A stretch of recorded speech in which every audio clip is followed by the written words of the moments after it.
Welcome to GK facts. Current में जानेंगे इस वीडियो में। देखिए, सरकार की तरफ से एक योजना को अभी फिर एक शुरू करा गया है, जिस योजना का नाम है वन नेशन वन फर्टिलाइजर योजना। आखिर में ये फर्टिलाइजर योजना क्या है, जिसका हिंदी अर्थ होता है उर्वरक, और इससे जो है किसानों को किस तरीके से लाभ मिलेगा, क्योंकि फर्टिलाइजर यानी कि उर्वरक, और उर्वरक जो होता है वो किसानों के काफी सहायता प्रदान करता है उनकी खेती में। तो इससे जो है किस तरीके से किसानों को लाभ मिलेगा, क्या किसान की आय में वृद्धि होगी या नहीं होगी, इसके बारे में हम जानेंगे, क्योंकि ये योजना इसी पर निर्भर करती है। ठीक है, तो वीडियो को एंड तक जरूर देखिएगा, क्योंकि टॉपिक काफी इंपॉर्टेंट है आपके पेपर के पॉइंट ऑफ व्यू से और आपके सभी नॉलेज के पॉइंट ऑफ व्यू से भी। एक दो नंबर का क्वेश्चन एग्जाम से आपको यहाँ पर देखने को मिल सकता है। यूपीएससी पीसीएस वाले बच्चा थोड़ा ध्यान से समझे, इंपॉर्टेंट है। तो चलिए स्टार्ट करते हैं। कोई डाउट्स हो कमेंट बॉक्स में कमेंट करके बता दीजिएगा। स्टार्ट करते हैं। वन नेशन वन फर्टिलाइजर, ये क्या है योजना? देखिए, वन नेशन वन फर्टिलाइजर योजना 2 अक्टूबर 2022 से देश में लागू होने जा रही है। सबसे पहला पॉइंट बच्चा यही है मेरा, इसको ध्यान से समझ लीजिएगा कि ये जो है 2 अक्टूबर 2022 से देश में लागू होगी वन नेशन वन फर्टिलाइजर योजना। अभी अपना थोड़ा सा जो है वीडियो को एंड तक जरूर देखिएगा। मैं फिर बोल रहा हूं, अभी मैं आपको थोड़ा सा जो है ना माहौल बनाना बहुत जरूरी होता है बच्चा, उसको बनाते हैं। देखिए, वन नेशन वन फर्टिलाइजर, अब एक चीज समझिए, अभी सरकार ने चलाया था one nation one ration card योजना, चलाई थी नहीं चलाई थी? चलाई थी। आपको उस योजना के बारे में पता होगा। वो योजना क्या थी कि आपका राशन कार्ड अगर किसी भी राज्य का है और आप दूसरे राज्य में स्थानांतरण हो गए हैं, तो आप वहां भी राशन ले सकते हैं। आपको बस रजिस्ट्रेशन करा देना है one nation one ration card की साइट पर जाकर, और आप फिर दूसरे राज्य में भी जो है राशन ले सकते हैं। आपको अपना राशन कार्ड ट्रांसफर कराने की कोई जरूरत नहीं है। कुछ उसी तरीके से ये योजना भी है वन नेशन वन फर्टिलाइजर योजना, जिसे 2 अक्टूबर 2022 को देश में लागू होगा, ये कहा जा रहा है। अब इस योजना के तहत बताया जा रहा है कि भारत में एक ही ब्रांड नाम होगा, जिसे भारत के तहत सभी प्रकार के उर्वरक बेचे जाएंगे। यानी कि अलग अलग तरीके से जो उर्वरक होते हैं, जो फर्टिलाइजर होता है, उनको नहीं बेचा जाएगा। इससे किसानों को बहुत बड़ी हेल्प मिलेगी, किसान कंफ्यूज नहीं रहेगा और वो एक ही नाम का ब्रांड खरीदकर अपनी खेती को बढ़ा सकता है। क्लियर है? अब साथ ही सरकार ने इस पर जो है, इस फर्टिलाइजर यानी कि उर्वरक उर्वरक पर जो है सब्सिडी योजना का नाम बदलकर प्रधानमंत्री भारतीय जन उर्वरक परियोजना जो है परियोजना कर दिया है। ये भी आपको याद रखना है, हर एक पॉइंट इंपॉर्टेंट है। पहला point, one nation one fertiliser योजना चालू हो गई है, 2 अक्टूबर 2022 को लागू होगी। इस योजना के तहत भारत के एक ही ब्रांड का नाम, भारत के तहत सभी प्रकार के ब्रांड बेचे जाएंगे। इसमें सरकार उर्वरक सब्सिडी योजना का उन्होंने नाम बदल दिया और नाम कर दिया है प्रधानमंत्री भारतीय जन उर्वरक योजना। याद रहेगा। अब इस योजना के लागू होने के बाद क्या होगा कि भारत में यूरिया, अब आप पूछेंगे सर ये यूरिया क्या होता है ना? देखिए, तो भारत के अंदर जो यूरिया होता है, जिसको खेती में मतलब जो इसे जो खेती होती है तो उसमें डालने की वजह से काफी अच्छी मात्रा में जो है खेती मतलब किसानी हो जाती है। और सब्जी जो है सब्जी साग सब्जी ये सब बहुत अच्छी मात्रा में उड़ जाते हैं। ठीक है। उर्वरक का मतलब अगर मैं आपको बताऊं तो फर्टिलाइजर होता है, यानी कि कृषि में उपज बनाने के लिए जो है उपज बढ़ाने के लिए प्रयुक्त एक रसायन है ये उर्वरक। ठीक है, फर्टिलाइजर। इसे पेड़ पौधों की वृद्धि में सहायता के लिए इस्तेमाल किया जाता है, ये भी याद रखिएगा। और दूसरी चीज ये है कि पानी में जो होता है ये जल्द ही घुलने वाले रसायन जो है मिट्टी या पत्तियों पर जब इसका छिड़काव करा जाता है तो प्रयुक्त किया जाता है, मतलब इसको प्रयुक्त होता है। मतलब जैसे मैंने अभी आपको बताया कि इसमें जो है पेड़ पौधों की वृद्धि में ये सहायता करता है उर्वरक। ठीक है, उर्वरक के बारे में बता रहा हूं मैं अभी आपको। उर्वरक सहायता करता है, लेकिन अब बात ये आती है कि उर्वरक सहायता तो करता है, लेकिन ये आखिर में है क्या? तो ये जो होता है एक पानी में घुलने वाला एक रसायन है, जिसे मिट्टी या फिर पत्तियों पर छिड़क कर उसमें पेड़ पौधों में वृद्धि हो जाती है। ठीक है, ये आपको याद रखने से किसानों को काफी हेल्प मिलता है। अगर आपके आसपास गाँव में आप जाते होंगे तो आपको वहां देखने को मिलता है। अब इस योजना को लागू होने के बाद बताया जा रहा है कि भारत में जो है इस योजना को लागू होने के बाद भारत में जो है urea, Bharat DAP, Bharat MOP और Bharat NPK, urea, DAP, MOP और एनपीके आदि जैसे एकल ब्रांड नाम के तहत बाजार में उपलब्ध होंगे। मतलब अभी ये सारे अलग अलग ब्रांड है, जैसे एमओपी अलग ब्रांड है, डीएपी अलग ब्रांड है, यूरिया एक अलग ब्रांड है, अलग ब्रांड का आता है, एनपीके एक अलग अलग ब्रांड है। ठीक है ना? डीएपी एक अलग ब्रांड है। लेकिन अब जब ये योजना 2 अक्टूबर को लागू हो जाएगी, उसके बाद क्या होगा कि इन सबको जो है भारत यूरिया के नाम से जाना जाएगा, भारत डीएपी कहा जाएगा। मतलब जब किसान खरीदने जाएगा तो वो कहेगा मुझे भारत डीएपी दो, मुझे भारत एमओपी दो, मुझे भारत एनपीके दो।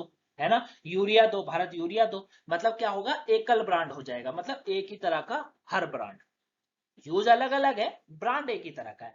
थोड़ा सा मैं आपको यूरिया के बारे में बता देता हूँ, यूरिया क्या होता है इसको याद रखिएगा। यूरिया जो होता है ना बच्चा, एक ऑर्गेनिक खाद होती है। क्या होती है? एक ऑर्गेनिक खाद होती है जो आपकी जो मतलब उसको मिट्टी की क्वालिटी को बेहतर कर सकती है।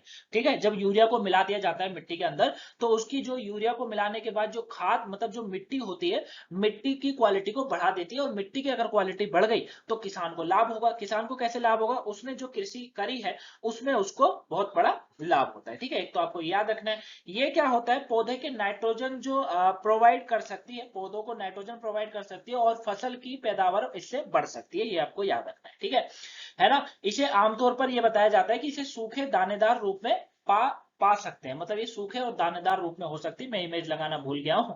अब इससे थोड़ा सा अंदाजा थोड़ा सा लगा सकते हैं कि दानेदार होता है, इसको फेंक देते हैं। ठीक है, मिट्टी की ये क्वालिटी को बढ़ा देती है, ये आपको याद रखना है। क्लियर हो गया। उसके बाद आता है डीएपी। डीएपी एक बहुत इंपॉर्टेंट है, डीएपी जैसे भारत डीएपी, ये भी इंपॉर्टेंट है। ठीक है, इसमें जो है पौधे में पोषण के लिए, इसमें नाइट्रोजन एवं फास्फोरस की कमी पूरा करने के लिए सबसे अच्छा स्रोत माना जाता है डीएपी को। डीएपी का है ना, डीएपी को जो कहा जाता है वो डाई अमोनियम अमोनियम फास्फेट ये होता है। ये ठीक है, क्या होता है? डाई अमोनियम फास्फेट इसको कहा जाता है, डीएपी को। ठीक है, ये मैं आपको इसके बारे में बता रहा हूं क्योंकि ये इंपॉर्टेंट होता है। क्लियर हो गया ना।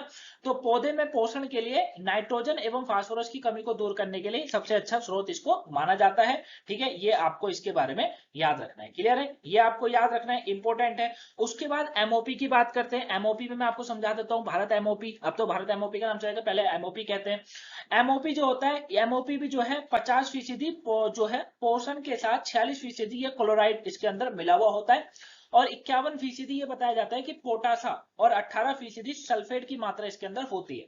ठीक है, और मिट्टी के नमूनों की जांच बताती है कि एमओपी के अधिक प्रयोग से मिट्टी का पीएच वैल्यू गिरा है। ठीक है, उससे पता चल जाता है कि इसका वैल्यू कितना गिरा है वो सब। तो ये खाद अगर अधिक प्रयोग की जाए तो इससे मिट्टी की पीएच वैल्यू गिर जाती है। ठीक है, तो ये वो चीजें है, एमओपी है, इसको आप समझ गए होंगे। ठीक है, तो ये आपको अच्छे से आप इसको जान गए होंगे, ये मैं उम्मीद करता हूं। एनपीके बताऊं, एनपीके का मतलब क्या है? एनपीके मतलब होता है यूरिया एनपीके और दोनों का संयोजन, मतलब दोनों को मिलाकर जो है अपशिष्ट जल के लिए उर्वरक द्वारा प्रोत्साहन दिए के लिए जो है स्रोत क्रम से है। मतलब इसमें जो है इसको मिलाकर, यूरिया को और एनपी को मिलाकर जो है इसको सबसे अच्छा ये स्रोत माना जाता है। ठीक है, सबसे अच्छा स्रोत माना जाता है, उर्वरक का एक साथ उपयोग किया जाता है इसमें, मतलब इसका और उर्वरक और ये सबको मिलाकर जो है एनपी को मिलाकर इसमें अच्छा खासा उपयोग कर लिया जाता है। ठीक है ना, ये आपको याद रखना है, इंपॉर्टेंट है। क्लियर, तो आप इन सबको समझ गए होंगे, है ना, क्या है क्या नहीं है वो सब चीज। चलिए अब इसको आगे जानते हैं। अब इस योजना में कहा गया है कि निजी और सार्वजनिक क्षेत्र की कंपनियां जो होंगी उनको अपने उत्पादों का नाम भारत रखना होगा। जाहिर सी बात है भाई, जो भी कंपनी से एनपीके है, एमओपी है, इन सबको क्या रखना पड़ेगा? भारत रखना पड़ेगा। भारत एमओपी कहेंगे, भारत रसायन कहेंगे, इस तरीके से।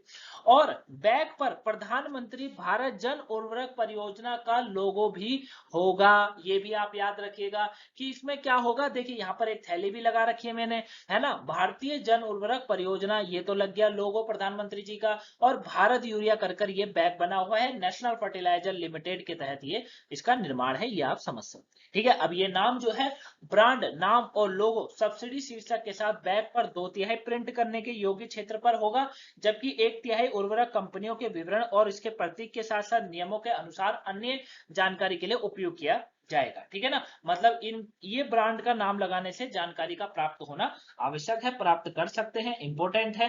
ठीक है, ये आपको याद रखना है, मतलब सारी जानकारी आपको मिल जाएगी कि हाँ ये ब्रांड का उर्वरक या इस ब्रांड का जो यूरिया है वो काफी ब्रांडेड है, क्योंकि अब तो एकल ब्रांड हो गया है। अब योजना का लाभ क्या है? इंपॉर्टेंट आता है कि सर योजना का लाभ क्या होगा। तो सरकार के अनुसार एकल ब्रांड नाम का उर्वरकों की क्रॉस आवाजाही को रोक कर माल ढुलाई शुल्क में कम करने में मदद करेगा, क्योंकि अभी अलग अलग ब्रांड के नाम घूमते हैं, जिसके कारण यह होता है कि किसानों को फिर वो चीजें नहीं मिल पाती हैं, और वो उल्टा सीधा चीजों को खरीद कर अपनी खेती को बढ़ावा देता है।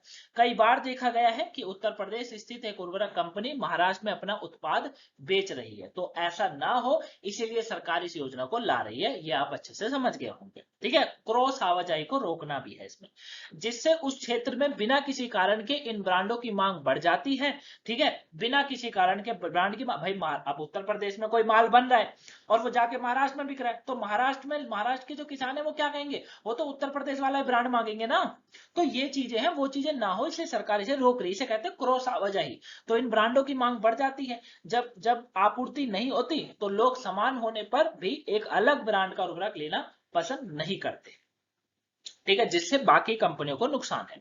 इससे विशेष क्षेत्रों में उर्वरकों की ब्रांड वार मांग पैदा हुई है, जिससे उर्वरकों की कमी हो गई है, जबकि स्थानीय निर्माताओं को नुकसान उठाना पड़ा है, जो ONOF के विचार के पीछे एक कारण है। इन चीजों को रोकना भी है। ये एक इंपॉर्टेंट कारण है कि जो बाकी, जैसे मान लीजिए कोई एक ब्रांड है, ठीक है, कोई भी एक ब्रांड ले लीजिए, हम टाटा ब्रांड है, कोई भी ब्रांड, अब वही ब्रांड सब जगह चल रहा है और वो उसको आपूर्ति नहीं कर पा रहा है, क्योंकि अब जैसी बात है, जब आप एक यूपी में आप व्यापार कर रहे थे और आपका यूपी से माल चला गया महाराष्ट्र में और वहां भी आपका व्यापार बढ़ गया, है ना, तो अब आप आपसे आपूर्ति नहीं हो पा रही और लोग जो है वो दूसरा ब्रांड का माल खरीदने को तैयार नहीं है। तो इसी को सरकार ने रोकने के लिए क्या कर दिया कि सभी को एक ब्रांड कर दिया, कि जो किसान है वो कंफ्यूज ना हो और कोई भी ब्रांड खरीदेगा वो भारत ब्रांड कहा जाएगा।